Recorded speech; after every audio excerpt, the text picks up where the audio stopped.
कामचोर देवरानी। एक बार की बात है, सुषमा अपने पूरे परिवार के साथ खुशी खुशी मोहन नगर में रहती थी। उसकी 2 बहुएं थी, पल्लवी और शिवानी।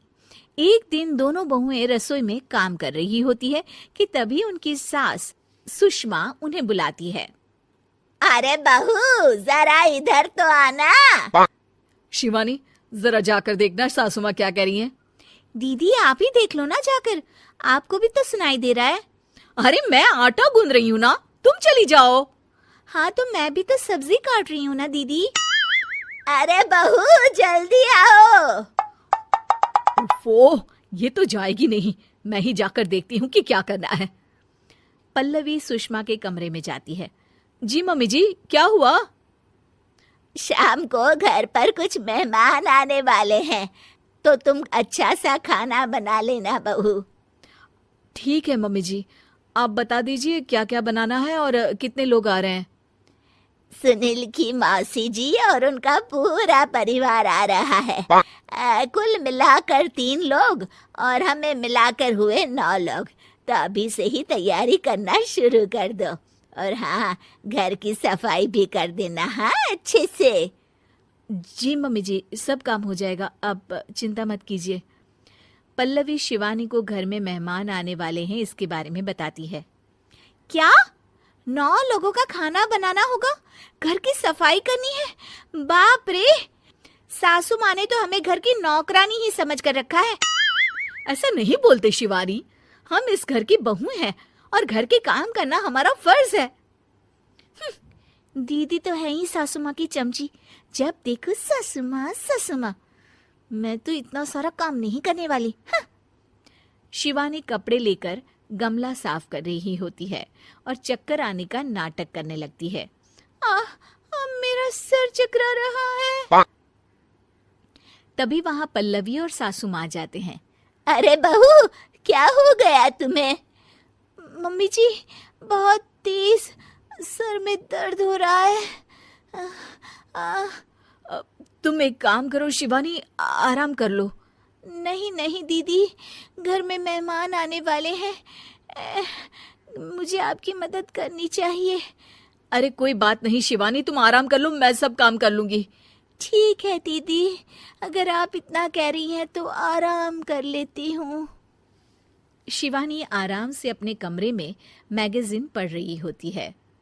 इसे कहते हैं आराम की जिंदगी। इतना सारा काम। चलो, सारा काम खत्म हो गया, शिवानी को देख आती हूँ। शिवानी अपने कमरे में ईयरफोन में गाने सुनते सुनते सो जाती है और उसके साइड में मैगजीन भी रखी होती है। पल्लवी वहां आ जाती है और वो सब देखती है। ओहो, तो मतलब सब काम चोरी का बहाना था। अभी बताती हूँ इसको। घर का सारा काम मुझे करना पड़ा और ये महारानी यहाँ मैगजीन पढ़ रही है, गाने सुन रही है। पल्लवी रसोई से एक प्लेट और चम्मच लेकर आती है और शिवानी को थाली बजाकर उठाने लगती है। शिवानी अचानक से उठती है। उठ गई महारानी, गाने भी सुन लिए, मैगजीन भी पढ़ ली। तुम तो बहुत बड़ी झूठी निकली शिवानी। तुमने सर दर्द का बहाना बनाया ताकि काम करने से बच सको। हाँ, बनाया बहाना, तो क्या करती, इतने सारे काम करती। मुझे कोई शौक नहीं है चापलूसी का। क्या चापलूसी? तुम्हें लगता है कि मैं सारे काम चापलूसी के लिए कर रही हूँ? और नहीं तो क्या। तभी वहां सासू माँ आ जाती हैं।